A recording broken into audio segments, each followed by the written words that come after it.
Ụmụnnem gọchasienụ ntị ike ka unu mụta ntọala asụsụ Igbo.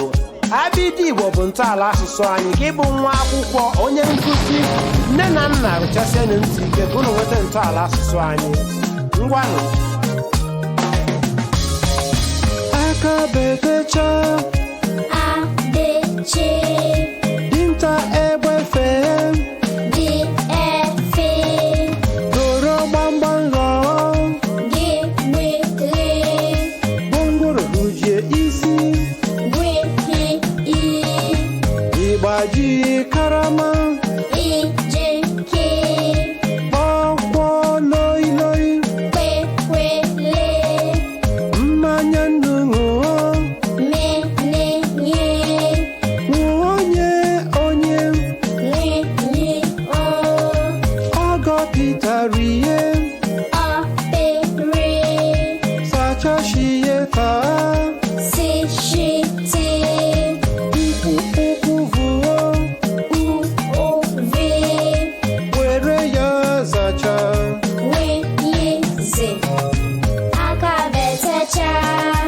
abịchi Dinta Egbe Fee BETE goro gbamgbam Igbe gbongworo je isi ịgbaji karama ijeki ọkwọ loi loi ekwele mmanya nnu ṅụọ lilingi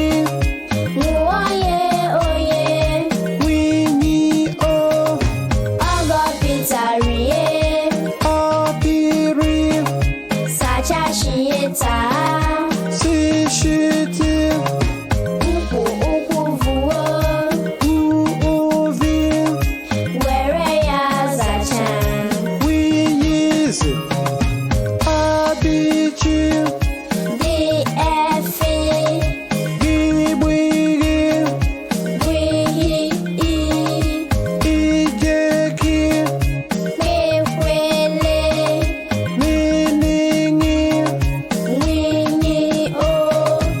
ọpịrị seshete uovi wiyizi Kaisuba Sisibo, Kaideba Sisibo, Kaisuba Sisibo, Kaideba Sisibo, Kaisuba Sisibo, Kaideba Sisibo, Kaisuba Sisibo, Kaideba Sisibo, Amaka, Igbo Amaka, ụmụnne m anyị bụ ndị ọrụ nkwalite asụsụ na omenala Igbo.